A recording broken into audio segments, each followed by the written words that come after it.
नमो अरिहन्ताणम् नमो सिद्धाणम् नमो आयर्याणम् नमो वज्जायाणम् नमो लोये सव्वसाहुणम् एसो पञ्चनमुक्कारो सर्वपावपणासनो मङ्गलाणं च सव्वेसिं परमं हवै मङ्गलम्।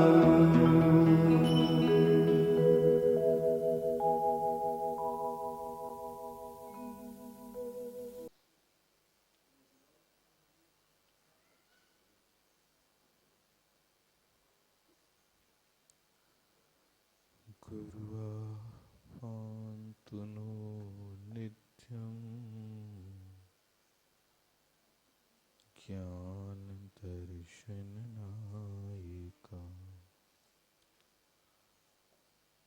चारित्रार्णो गम्भीरा मोक्षमार्गोपदेशका नमः श्रीवर्धमानाय निर्धूतकलिलात्मने सालोकानां त्रिलोकानां यद्विद्यादर्पणायते।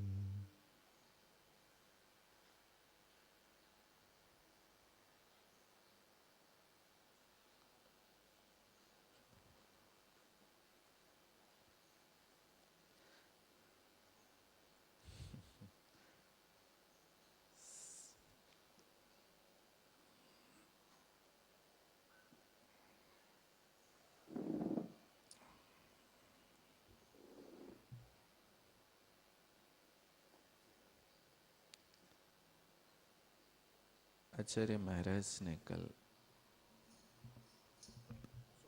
चारित्र का लक्षण बताया था।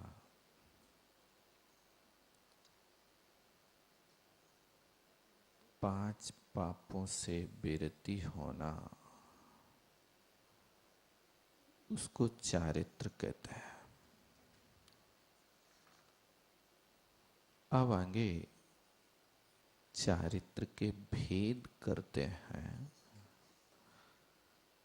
कि चारित्र कितने प्रकार का होता है। सकलं विकलं चरणं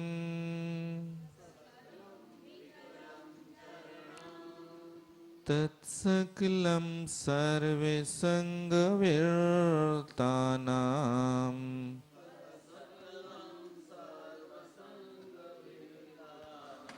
अनिगाराणां विकलं सागाराणां ससंगानां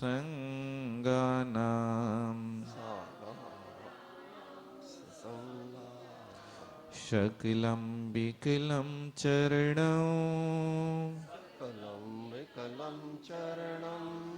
तत्सकलं सर्वसंगविर्तानां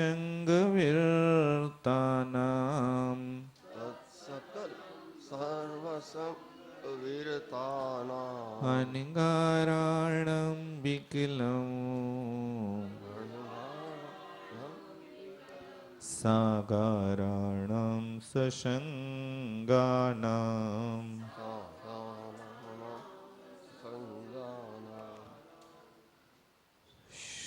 अब यह आप लोग पढ़ेंगे एक बार। सकलं चरणं तत्सकलं सर्वसंगविरतानां नाराणां विकलं नाम ससंगानां शकलं विकलम। चरणम, चरण यानी चारित्र, सकलम विकलम, सकल चारित्र और विकल चारित्र के भेद से दो प्रकार का है। देखो, शकल भी यहां पर ध्यान रखना पड़ता है। संस्कृत में सा को बदलने से अर्थ भेद हो जाता है।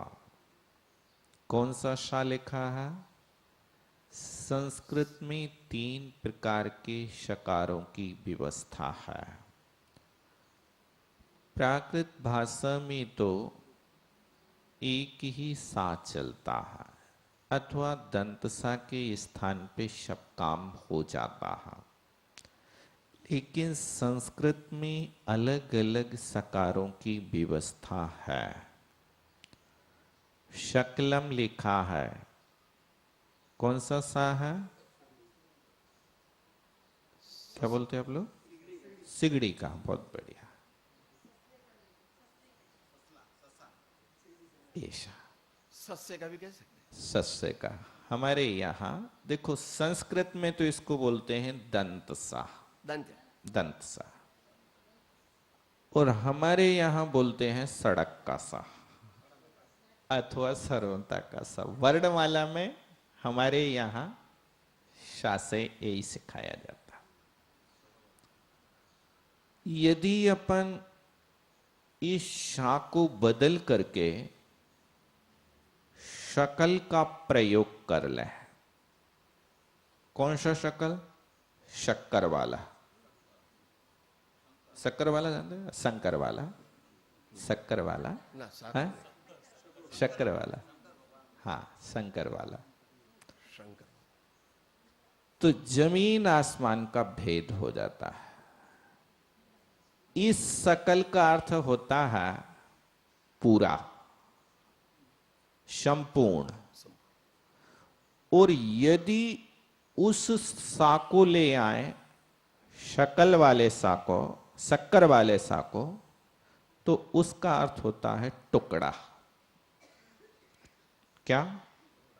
सकल, शकल, इनके उच्चारण में भी भेद होता है। देखो, ग्रामर यदि आप पढ़ेंगे ना, तो ग्रामर में आपको इन सब चीजों का अलग अलग ज्ञान कराया जाएगा कि कौन से वर्ण का उच्चारण कैसे किया जाता है। और यदि वर्ण भेद कर दिया या आपने वर्ण विपर्य कर दिया, तो पूरा का पूरा अर्थ भिन्न हो जाता है। सकल और शकल, यदि शक्कर वाले शा के साथ में शकल का उच्चारण किया जाए तो उसका अर्थ होता है टुकड़ा, थोड़ा। और दंत सा यानी सरोता वाले, आपके सिगड़ी वाले सा के साथ बोला जाए तो ये शा का अर्थ होता है संपूर्ण। ठीक है ना? बहुत अंतर हो जाता है। सकृत, सकृत, दंत सा के साथ में यदि सकृत का अर्थ होता है तो एक बार प्रयोग होता है। सकृत भुक्ति, साधु एक बार भोजन करता है। और यदि वहां पर अपन शक्कर वाले शा को बोले सकृत, तो उसका अर्थ होता विष्टा। इतना अंतर पड़ जाता। रसना, यदि दंत सा के साथ में रसना बोलते हैं तो उसका अर्थ होता है जीभ, जिह्वा। और यदि तालब्य सा के साथ में रसना का प्रयोग, इसको शक्कर वाले शा को संस्कृत में बोलते तालब्य सा, इस सा का यदि प्रयोग करते हैं तो उस रसना का अर्थ होता है करधोनी। उसका अर्थ होता है करधोनी। कमर में महिलाएं एक जेवर पहनती ना, आभूषण, आपकी भाषा में क्या बोलते? कटिबंध। कटिबंध। कंदरो कंदरो कंदरो। कर, ठीक है ना? ये अर्थ एक शब्द की परिवर्तन से परिवर्तन हो जाता है।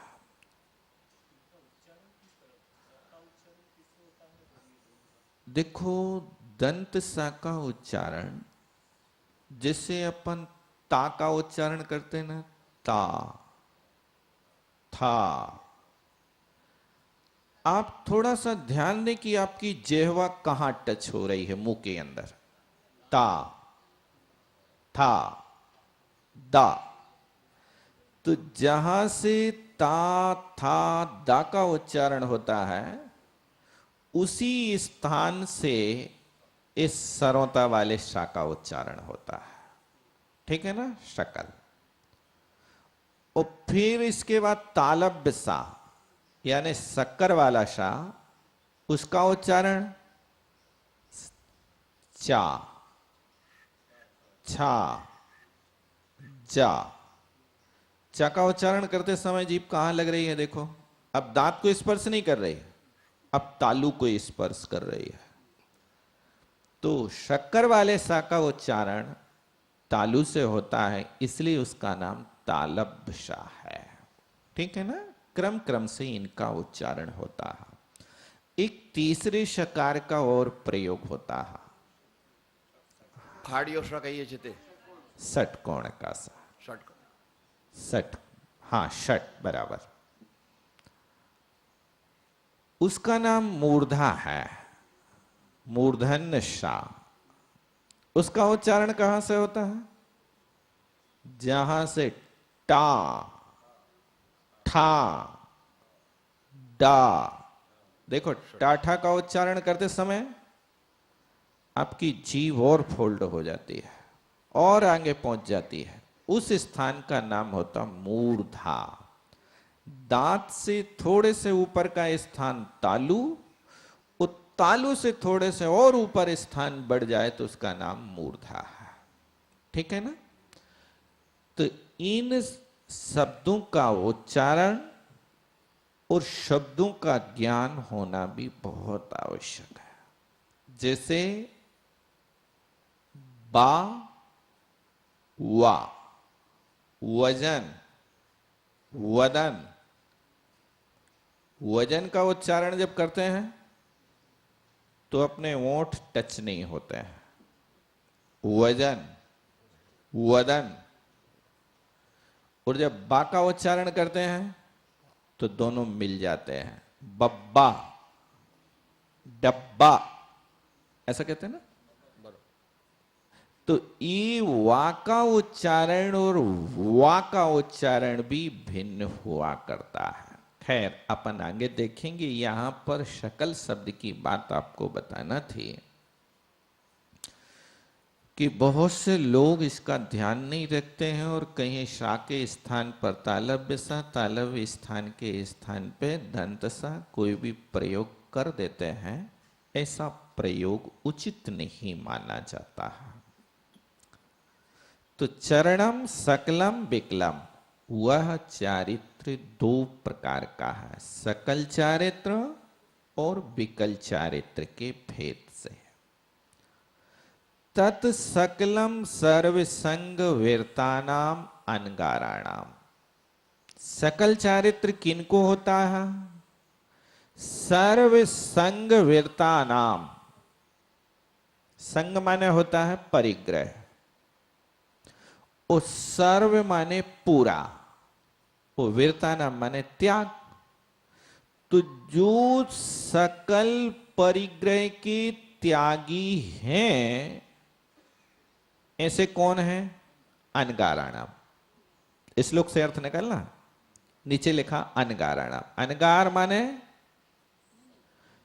जिनके अगार नहीं होता। अगार माने होता मकान, और मकान जिनके नहीं होता। तो किराए के मकान में रहते क्या? किराया कहां से लाएंगे वे? अब फिर आप कहोगे कि जंगल में रहते हुए मुनि महाराज अनगार हैं। अब जो मुनि महाराज घरों में रहने लगे तो क्या उनको सागार कहें, श्रावक कहें? ऐसी बात नहीं। सरवार सिद्धि में लिखा है, ऐसा प्रश्न उठाया है कि जब महाराज जंगलों में रहते थे तब तो हम उनको अनगार कहें, अब तो जंगलों में नहीं रहते, घर में रहते हैं। तो उन्होंने लिखा भावागार विवक्षितत्वात्। यहां मुनि महाराज मकान में भी रह रहे हैं लेकिन उनके भावों में मकान बसा नहीं है। वे उस मकान में रहते हुए भी उसको अपना नहीं मानते, इसलिए वे अनगार हैं। और श्रावक यदि जंगल में भी रहने लगे तो क्या श्रावक को मुनि महाराज कह दें? कहते नहीं। वो वनवासे पी जंगल में वास करता हुआ भी वो घर में रह रहा है, और मुनि महाराज घर में रहते हुए भी वनवासी हैं, ग्रह त्यागी हैं, सर्व परिग्रह के त्यागी हैं। ये भावों की व्यवस्था है। आपके परिणाम कैसे हैं किसी दूसरे से मत पूछो। अच्छे और बुरे परिणामों को आप स्वयं समझने की कोशिश करो। जब तक हम ये अच्छे बुरे अपने परिणामों को नहीं समझ पाएंगे तब तक मोक्ष मार्ग प्रारंभ नहीं होगा। इसलिए अपन को अपनी वस्तु को समझने की कोशिश करना चाहिए कि हमें अपना परिचय हो जाए। इस समय आपके कौन से भाव चल रहे हैं? कोई ज्योतिषी से रेखा दिखा के पूछ लो। श्रावक लोग करते ना ऐसे, कोई काम करना है ज्योतिषी के यहां चले गए, बताओ भैया हम प्रधानमंत्री बन पाए कि नहीं बन पाए? यहां पर तो मोक्ष मार्ग भावों के ऊपर है। आपका परिणाम कैसा है, आप अपने परिणाम को प्रत्येक क्षण पकड़ने का प्रयास करो। एक व्यक्ति था,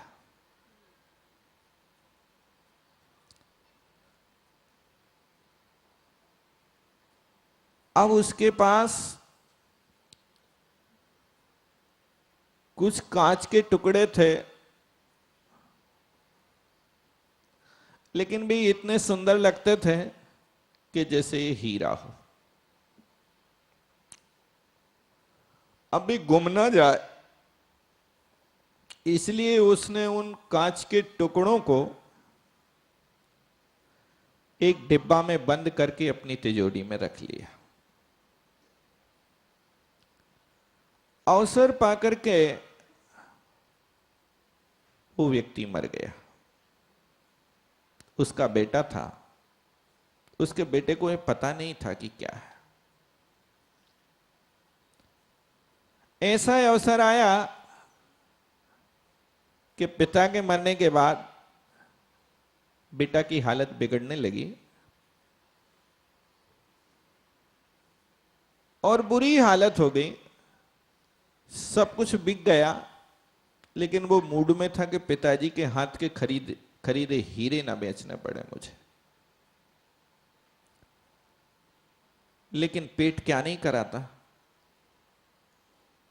अब हीरे बेचने की नौबत आई तो उस लड़के के पिता का एक मित्र था, और वो मित्र क्या था? जौहरी था। तो उस लड़के ने अपने हीरे लिए, हीरों का डिब्बा लिया और अपने चाचा के यहां चला, जौहरी के यहां,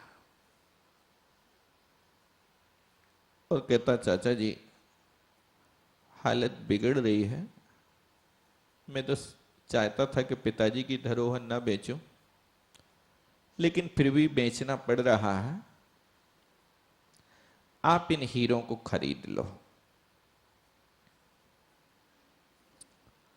तो जैसे ही डिब्बा खोल करके सामने रखा तो उस जौहरी ने देखा तो कहता है ये तो सारे कांच है,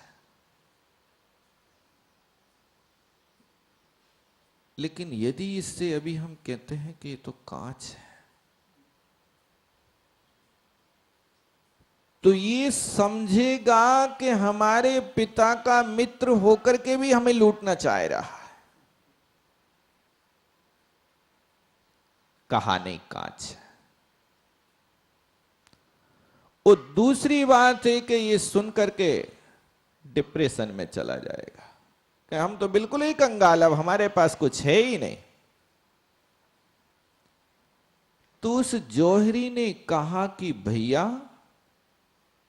अभी बाजार में बहुत मंदी है, तुम ऐसा करो कि हीरा अभी रख लो, तुम्हें परेशानी है तो तुम हमारी दुकान पे आकर के काम करने लगो, मैं तुम्हारा सहयोग कर दूंगा। चाचा की सलाह अच्छी लगी उसको। ये जैनी नीति है, सामने वाले व्यक्ति का हृदय दुखी भी ना हो और काम बहुत अच्छे ढंग से बन जाए, और उसने ऐसा किया।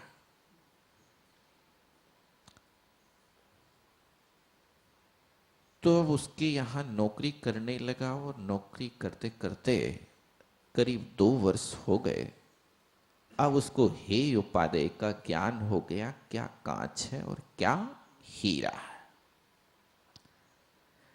अब एक दिन वो चाचा कहता बेटा अब भाव अच्छा उठ गया, तो अपने हीरा ले आओ। जी चाचा।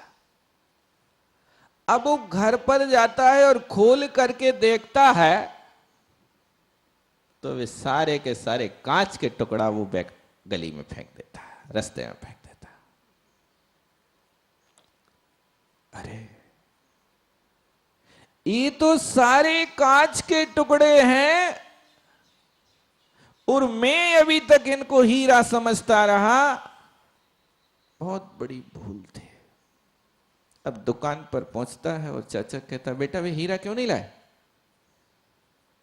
चाचा वे तो एक भी उनमें हीरा नहीं है, सारे के सारे कांच के टुकड़े। आपने उस दिन क्यों नहीं मुझे बताया, मैं 2 वर्ष तक उनके विषय में मूर्छावान बना रहा, परिग्रही बना रहा। चाचा कहता बेटा उस दिन मैं बता देता तो तुम्हें हीरा की परख नहीं हो पाते। आज हीरे की परख तुम्हें हुई तो तुमने हीरे के अलावा जितना अनावश्यक सामान था वो फेंक दिया।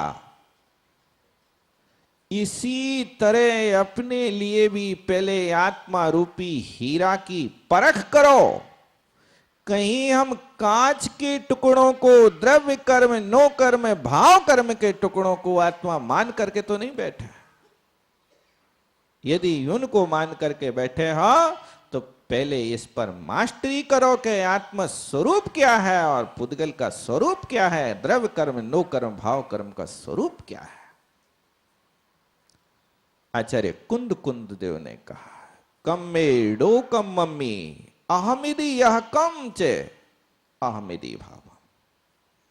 समय सार के प्रथमाधिकार में कहा है कि जब तक ये जीव कम्मेडो कम मम्मी, कर्म वो नो कर्म में अहम अहमिदी, ये मेरा है, मैं इसका हूं, जब तक ऐसी बुद्धि है तावद अपरिबुद्धो हो, तब तक वो अप्रतिबुद्ध है, अज्ञानी है।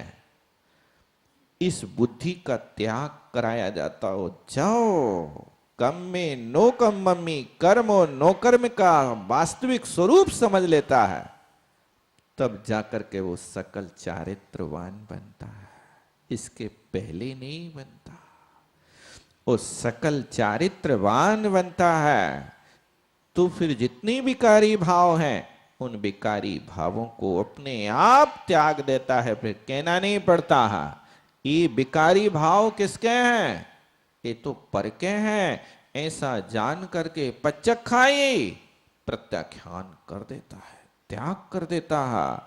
तो यहां पर सर्व संग वीरता नाम, क्या रखें क्या छोड़ें, ये सब मुनि महाराज नहीं करते। मुनि महाराज परिग्रह प्रमाण करते कि नहीं करते? है? थोड़ा तो रखते होंगे अपने लिए,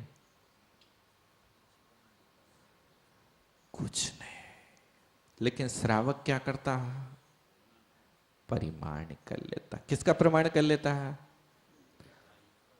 भैया तुम बाहरी परिग्रह का प्रमाण तो कर रहे हो, पहले यंत्रंग परिग्रह को प्रमाण तो करो कि मिथ्या तो कितना रखेंगे, कसाई कितनी रखेंगे, इसका किया कि नहीं किया? उसका प्रमाण नहीं किया जाता, उसका पूर्ण रूप से त्याग किया जाता है। कसाई का और मिथ्यात्व का कोई प्रमाण नहीं होता। कसाई और मिथ्यात्व का अभ्यास पूर्वक मंद दशा को लाया जाता है। मिथ्यात्व तो बुद्धिपूर्वक त्याग होता है, तो बुद्धिपूर्वक ग्रहित मिथ्यात्व का त्याग होता है। अग्रहित मिथ्यात्व को त्याग करने के लिए इस जीव को बहुत बड़ा पुरुषार्थ करना पड़ता है। अग्रहित मिथ्यात्व का त्याग ऐसा नहीं होता कि जैसे आपको कपड़ा उतार करके एक साइड रख देते हो ना, ऐसे एक साइड रख दिया। ग्रहित मिथ्यात्व तो आप परिणामों की मंदता, कसाई की मंदता से त्याग कर सकते हो, लेकिन अग्रहित मिथ्यात्व के लिए सबसे पहले आपको 5 लब्धियों की भूमिका बनाना पड़ेगी। उस 4 लब्धियों तक उस मिथ्यात्व के ऊपर कोई प्रभाव नहीं पड़ता। प्रायोग लब्धि तो अभव्य भी कर लेता है, ऐसा लिखते लब्धि सार में नवीचंद महाराज। भव्य तो करता है लेकिन अभव्य भी प्रायोग लब्धि कर लेता है। 5वीं करण लब्धि है, जिस करण लब्धि में यदि प्रवेश हो जाए तो फिर जीव नियम से सम्यक दृष्टि बनता ही है, फिर मिथ्या दृष्टि नहीं बनेगा। और करण लब्धि में प्रवेश करता है तो जीव मर तो सकता है लेकिन वो वापिस नहीं लौट सकता है। जाकर के वो वहां भी सम्यक दृष्टि बन जाएगा। ऐसी व्यवस्था करण लब्धि में मरण की व्यवस्था है, लेकिन करण लब्धि में लौट के आने की व्यवस्था नहीं है। यदि कोई जा रहा है और मर रहा है, मर करके नरक में भी उसको जाना पड़ रहा है, तो पहले नरक में जाकर के भी वो अपना छायक सम्यक दर्शन पूरा कर लेता है। बस करण लब्धि में प्रवेश कर जाए। और करण लब्धि में प्रवेश करने पर दुनिया की कोई हस्ती नहीं कि उसको बाहर लौटा दे, काम पूरा कर करके आता है। इस तरह से सर्व संग, सर्व परिग्रह का त्याग करने वाले दिगंबर संत होते हैं। बाहरी परिग्रह मात्र त्याग की बात नहीं, यहां अंतरंग परिग्रह की त्याग की बात है।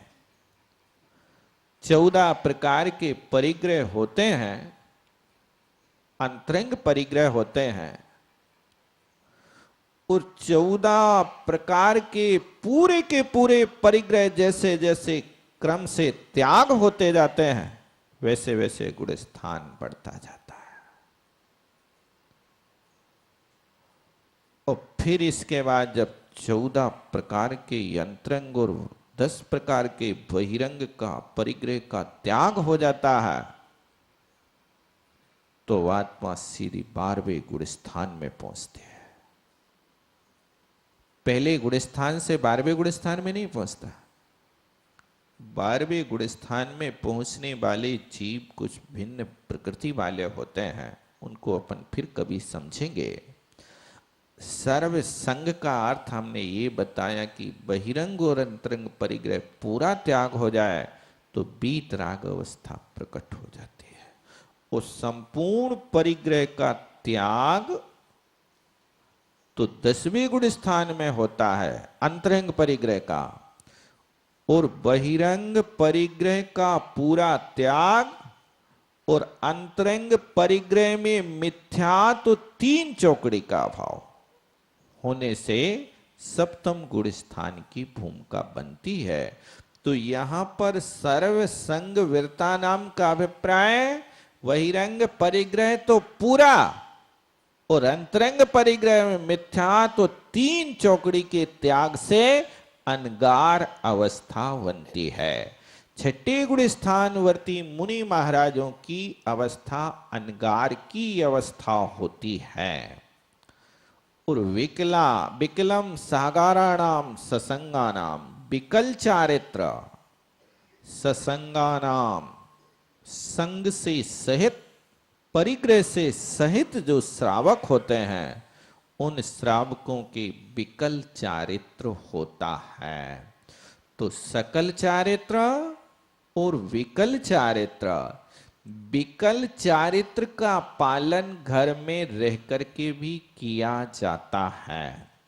ऐसा नहीं सोचना चाहिए कि हम तो ग्रस्त हैं, संसारी हैं, हम तो कुछ नहीं कर सकते हैं, हमारे कैसे व्यवस्था बनेगी, कौन बना के खिलाएगा। ऐसा नहीं है।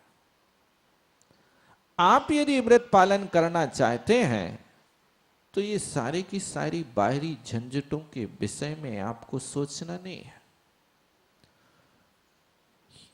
देखो, व्रती का अपने आप इतना पुण्य का उदय होता है कि उस व्रती की चिंता फिर दूसरे लोग करने लगता है, आपको करने की चिंता नहीं रहती है। कैसे? आपको मालूम हो कि राम लक्ष्मण सीता जब जंगल में आहार कर मुनि महाराज को दे रहे थे ना, कौन से वन में? दंडक वन में। तो उस दंडक वन में चारण रिद्धिधारी महामुनि महाराज को राम लक्ष्मण सीता आहार दे रहे थे। देखो, मन में भाव होता है तो जंगलों में भी व्यवस्था बन जाती है। कहां उनके पास किचन होगा बताओ? क्या बर्तन होंगे उनके पास? कौन सा माल बना के खिलाया होगा? जंगल में 3 प्राणी हैं, कोई नौकर साथ में नहीं है, ना कोई गैस चूल्हा साथ में, ना कोई कुकर साथ में। बताओ कैसे बनाया होगा? खाने की भी व्यवस्था नहीं थी। वैसा मन में भाव आया, आज भोजन बनाए और काश मुनि महाराज आ जाए तो क्या सौभाग्य है। अच्छा, तो अपन ऐसा करते हैं। तो सीता देवी ने जंगल के चावलों को तैयार करना प्रारंभ किया। जंगल में चावल होते हैं, एक ऐसे चावल होते हैं जो बिना बोए होते हैं। क्या बोलते हैं आपके यहां उन चावलों को? ऐसे बिना बोए चावल होते हैं, कुछ कहते हैं उनको। तो सीता देवी ने उन चावलों को इकट्ठा करना प्रारंभ किया। रामचंद्र जी जंगल के फलों को लेने चले गए और लक्ष्मण जी ने मिट्टी के बर्तन तैयार किए हैं। तब तो बनाएंगे, नहीं तो काय में बनाएंगे। इस सब कुछ हुआ, तैयारी हुई, भोजन बना करके रखा। अब सीता कहती देखो ऐसा बियाबान जंगल है, काश कोई कांतार चर्या करने वाले महापुरुष साधु पधार जाते तो अपना अहोभाग्य हो जाता। ऐसा विचार चल रहा था। उस सीता ने आकाश की ओर देखा तो आकाश से दो चारण रिद्धिधारी मुनि महाराज इसी ओर चले आ रहे थे। सीता कहती है रामचंद्र जी से, देखो महाराज मुनि महाराज आ रहे।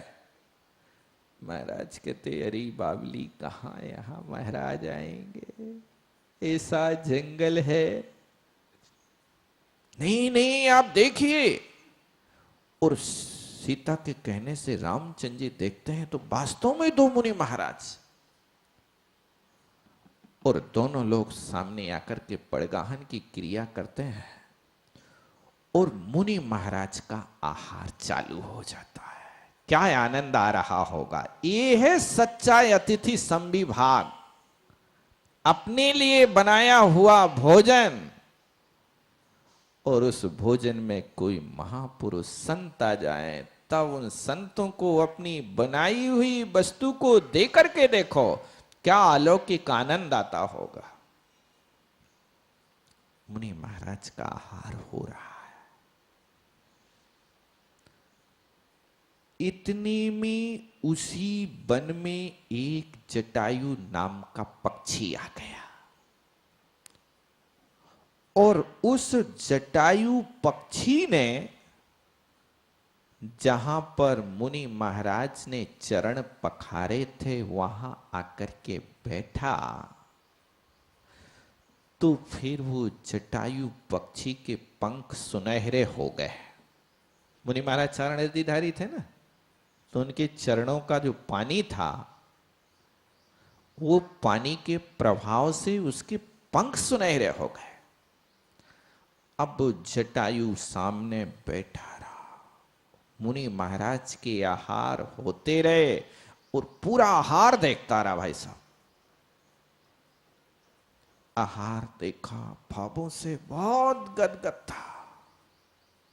धन्य से मुनि महाराज जंगल में मिले, अलौकिक अनुभूति हो रही थी, उसका वर्णन कोई दूसरा नहीं कर सकता।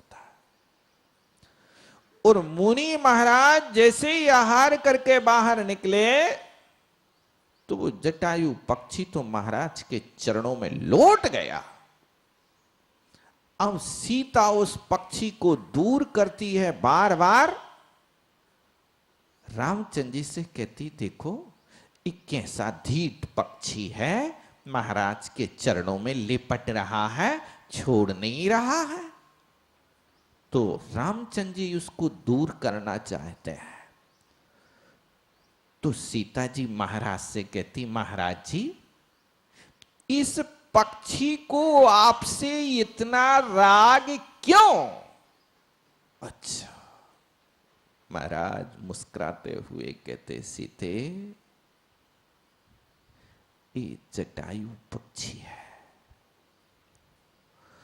और इस जटायु का जीव पहले दंडक राजा था।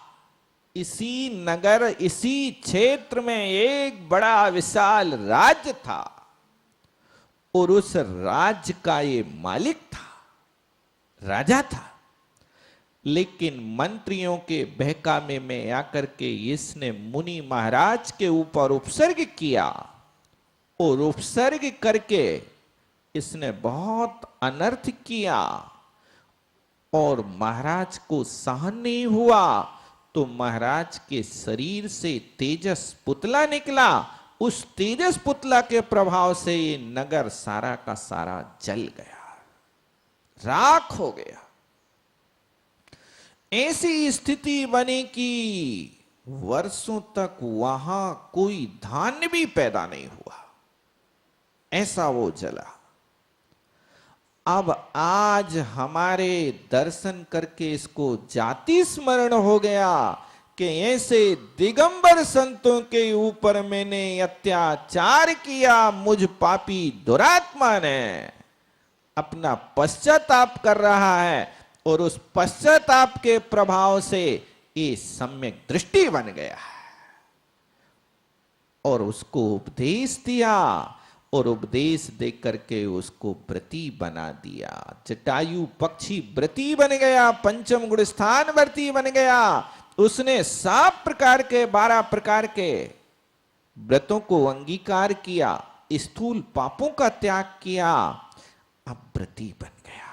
उपदेश दिया तो महाराज उपदेश दे करके जाने लगे तो सीता से कहते हैं, सीते ये जटायु व्रती बन गया है, अब इसको भोजन प्राशुक मिलेगा नहीं। प्राशुक भोजन नहीं मिलेगा तो ये आहार नहीं करेगा, इसलिए अब आज से तुम्हारी जिम्मेदारी है कि इस जटायु पक्षी को प्राशुक भोजन की व्यवस्था तुम बनाना। किसने कहा? मुनि महाराज ने सीता से कहा और सीता ने इस बात का दृढ़ता पूर्वक निर्वाह किया। अंतिम क्षण तक वह निर्वाह किया। सीता का चूंकि हरण हो गया, लेकिन हरण के बाद सीता के प्रति भी वो वफादारी दिखाई उसने कि रावण जैसे महायोद्धा का भी पीछा किया और रावण के लिए इतना परेशान किया कि रावण को अपनी विद्या का प्रयोग करके उसको धराशायी करना पड़ा। और वो जब जमीन में आकर के पड़ा तो मरणासन्न अवस्था को प्राप्त था। रामचंद्र जी सीता को जब ना पाकर के दुखी होते हैं तो रामचंद्र जी को जटायु पक्षी मिला। अब वो शांत परिणामों से लेटा है। रामचंद्र जी ने पहले उसकी सल्लेखना कराई है, अणुव्रति है, उस सल्लेखना कराई, सल्लेखना करा के उसको स्वर्ग भेजा। फिर आगे की प्रक्रिया चालू हुई।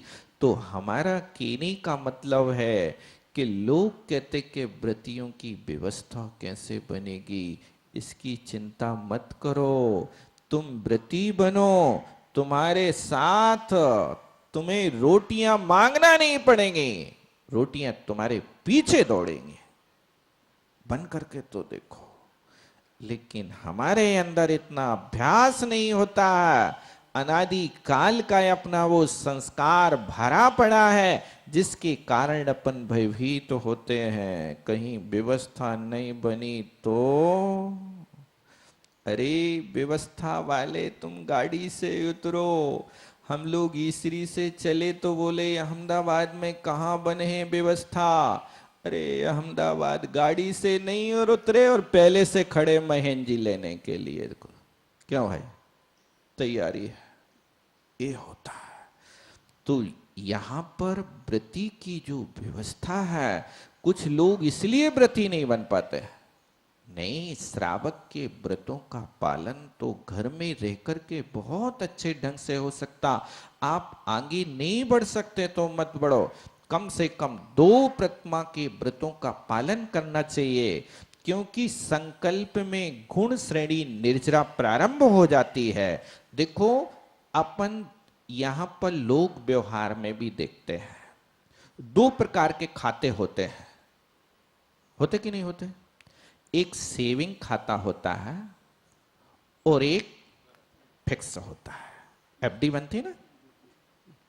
अब देखो, एक व्यक्ति ने 50,000 रुपया सेविंग खाते में डाले। अब वो 5 वर्ष तक उसको जरूरत नहीं पड़ी और उसमें पड़े रहे। और एक व्यक्ति ने संकल्प पूर्वक 5 वर्ष की एफडी बना ली। देखना है, सेविंग खाता में भी आपका 5 साल के लिए रुपया पड़ा है, एफडी में भी 50,000 रुपया 5 साल के लिए पड़ा है। इनमें पैसा किस में ज्यादा मिलेगा आपको बताओ? एफडी में क्यों मिलेगा? यहां पर संकल्प है 5 वर्ष के पहले मैं नहीं निकालूंगा, और बीच में आवश्यकता पड़ जाए तो 2 वर्ष में एफडी तोड़ सकते हैं? नहीं तोड़ सकते हैं। यदि 2 वर्ष में एफडी तोड़ते हो तो उसमें ब्याज मिलेगा कुछ के नहीं? मिलेगा, लेकिन सेविंग से ज्यादा मिलेगा। देख लेना है,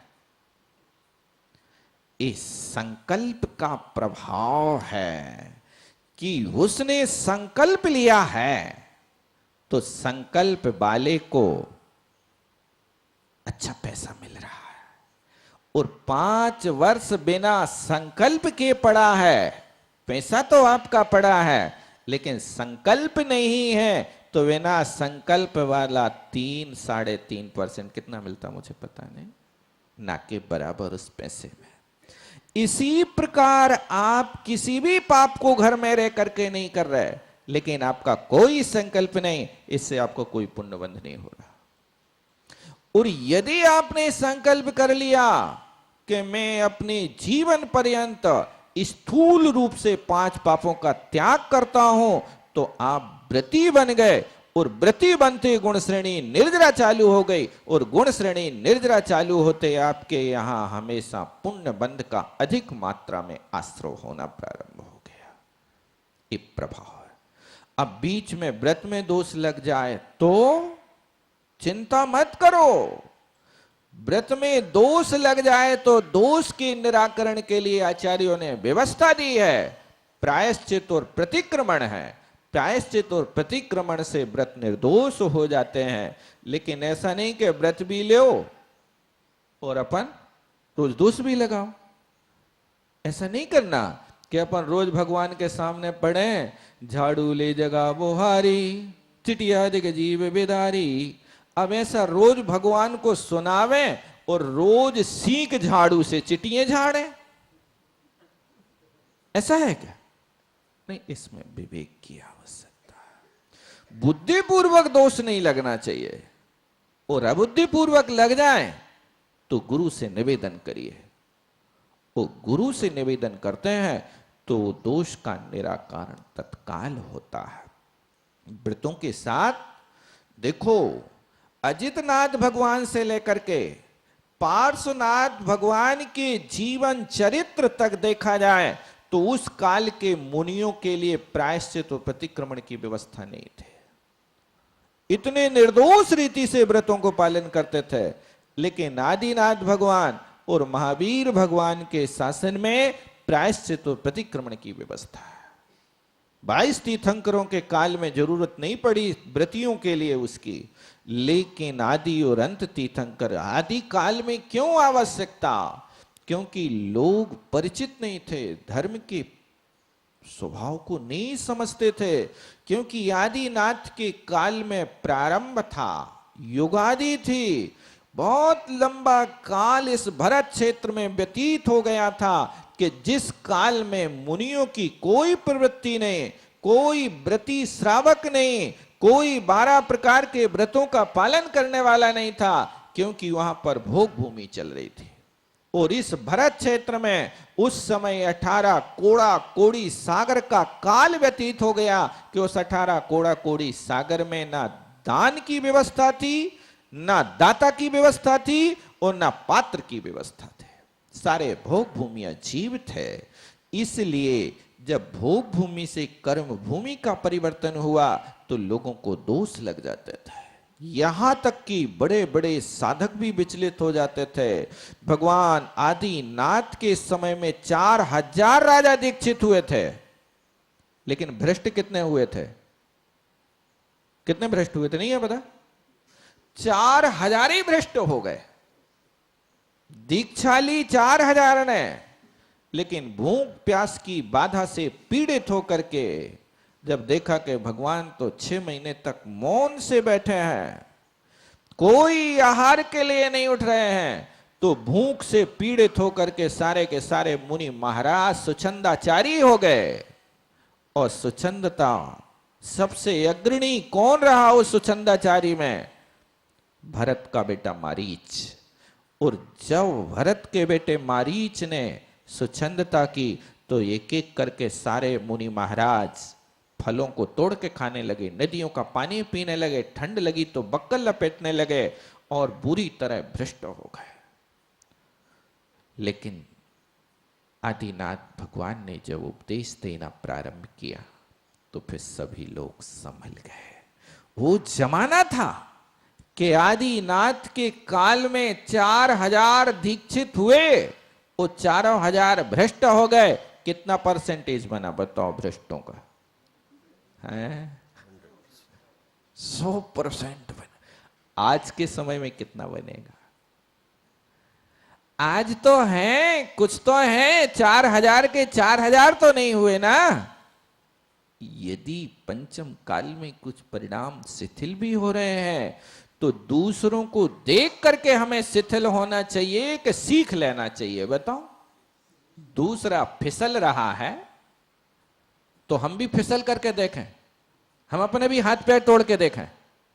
देखो ना एक बार कैसा लगता फिसलना। नहीं भाई, दूसरा फिसल रहा है तो आपका कर्तव्य है कि आप उसको भी संभालो और स्वयं भी संभलो। गिरते हुए को देख करके अपन अपने परिणाम संभाल लें, यही तो धर्म है। और क्या है? किसका नाम धर्म है बताओ? इस तरह से श्रावक भी व्रतों का पालन घर में रह करके कर सकता है। आचार्य समंत भद्र महाराज तो कहते हैं 2 प्रतिमा से लेकर के 10 प्रतिमा तक के व्रतों का पालन घर में होता है, और 11वीं प्रतिमा फिर गुरु के पास जाकर के अब फिर जीवन पर्यंत के लिए उनके निकट रहने लगता है और गुरु के पास फिर समर्पण कर देता है। तो हम 10वीं प्रतिमा नहीं तो 2 प्रतिमा 3 प्रतिमा के धीरे धीरे व्रतों का अभ्यास करें। आपकी कोई आजीविका भी नहीं छूटेगी, आपका कोई व्यापार भी नहीं छूटेगा, उस संतोष के साथ आपका जीवन निर्वाह होगा। इसलिए अपनी एफडी बनवा करके सबको रखना चाहिए। सेविंग खाता बंद कर दो।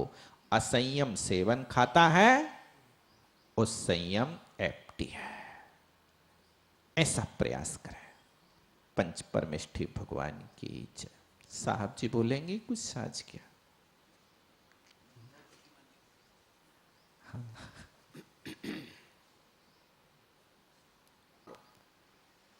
दूसरे अधिकार के अंत में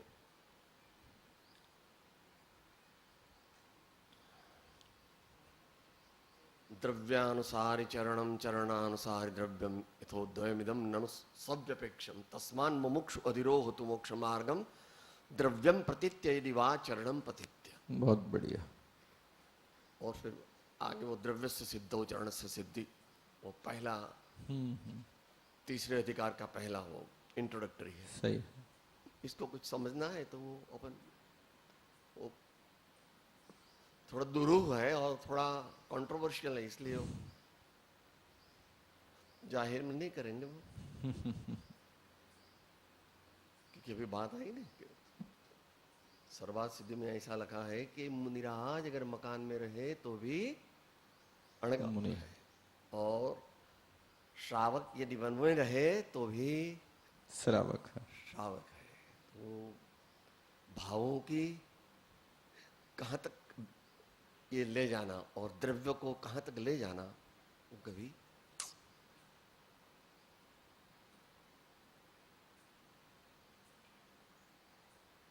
ठीक से समझने की कोशिश करेंगे। जितना वर्तमान में संभव है उतना। मैंने प्रश्न करो तो नहीं ज्योतिबाई, मतलब वो आमने में ही आना पड़ता है। इसका कोई हमको तो कोई लॉजिकल आंसर मिला नहीं है। वो हर आमनाई वाले अपनी अपनी बात कहते हैं क्योंकि वो भाव से मोक्ष है और भाव से ही बंध है। तो उसको कहाँ तक ले जाना चाहिए, इसके बारे में कुछ सोचेंगे जरूर।